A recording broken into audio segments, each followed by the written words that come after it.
রথের মেলা অথবা রথযাত্রা খুবই আনন্দমুখর পরিবেশে হয়ে গেল রথযাত্রা। তো সম্পূর্ণ ভিডিওটি দেখবেন, আশা করি খুবই ভালো লাগবে। চলুন দেখি। ওয়েলকাম টু হৃদয় বাগেরহাট। প্রিয় ভিউয়ার্স, আজকে আছি যাত্রাপুর বাড়ৈপাড়া গ্রামে রথ উৎসব দেখার জন্য। রথ টানা এবং রথের মেলা ঐতিহ্যবাহী একটা মেলা বাংলাদেশের। তো সবাই ভিডিওটি সম্পূর্ণ দেখবেন, শেয়ার করে দিবেন পাখির চোখে এবং নিচ থেকে ভিডিওটি দেখানোর চেষ্টা করব। সবাই শেয়ার করে দিবেন, চলুন দেখি।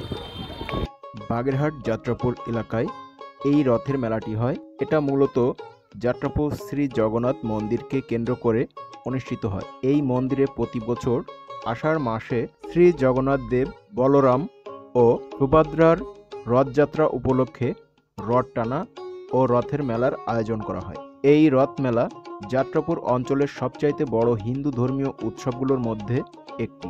এখানে শুধু স্থানীয় নয়, দূর দূরান্ত থেকেও দর্শনার্থীরা অংশ নিতে আসেন। এই রথযাত্রাটি দেখতে হাজার হাজার মানুষের উপস্থিতিতে এই রথটা টানা হয়। ঠিক এই মুহূর্তে রথ টানা চলছে এবং এই রথের চারিপাশে হাজার হাজার মানুষ অবস্থান করছে।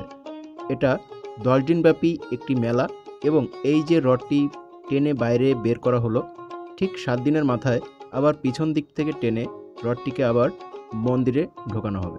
তো ভিডিওটি সবাই বেশি বেশি করে শেয়ার করে দিবেন, কারণ এই যাত্রাপুর বা বাগেরহাটের অনেকেই আছে প্রবাসে বা দেশের বাইরে বা দেশের বিভিন্ন স্থানে কর্মের তাগিদে। তারা যখন এই দৃশ্যটি দেখবে, অনেকেই হয়তো এই রথ দেখতে এসেছে, রথ টানা দেখতে এসেছে বা প্রতি বছর এই রথের মেলায় আসে, তারা হয়তো মিস করছে। যখন এই ভিডিওটি দেখবে, আশা করি তাদের ভালো লাগবে। তো আমি আজকে শুধু ড্রোন ফুটেজ এবং নিজের সামান্য কিছু ফুটেজ দেখানোর চেষ্টা করছি। এই রথের মেলা নিয়ে আরও একটি ভিডিও আসবে এবং আমি দেখানোর চেষ্টা করব এই রথের মেলায় কি কি দোকানপাট এসেছে, কারণ এক ভিডিওতে যদি আমি সব কিছু তুলে ধরতে যাই, ভিডিওটি অনেক বড় হয়ে যাবে, তখন দেখতে ভালো লাগবে না। তো আজকে শুধু এই যে রথ টানা উৎসবটিকেই তুলে ধরলাম এবং মেলার ভিতরের হালকা কিছু অংশ দেখানোর চেষ্টা করব। তো এই রথের মেলা নিয়ে আরও একটি ভিডিও আসছে, চোখ রাখবেন হৃদয় বাগেরহাট পেজে।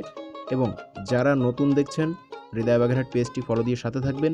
আমি সবসময় চেষ্টা করে যাচ্ছি বাগেরহাটের প্রতিটি অনুষ্ঠান, ধর্মীয় অনুষ্ঠান বা যে কোনো অনুষ্ঠান, সব কিছুই তুলে ধরার জন্য যখন যেখানে যতটুকু পারছি তুলে ধরছি বা তুলে ধরব। তো যাই হোক, আশা করি ভিডিওটি সবার কাছে ভালো লেগেছে। যদি ভালো লাগে, সবাই বেশি বেশি করে শেয়ার করে দিবেন। তো আজকের মতো বিদায় নিচ্ছি, ভিডিওটি আর বেশি দীর্ঘ করব না। এটা যাত্রাপুরের যে রোডটা, রথের যে ঠিক এই সোজা যে রথের যে মন্দিরটা, সেটা দেখা যাচ্ছে এখান থেকে।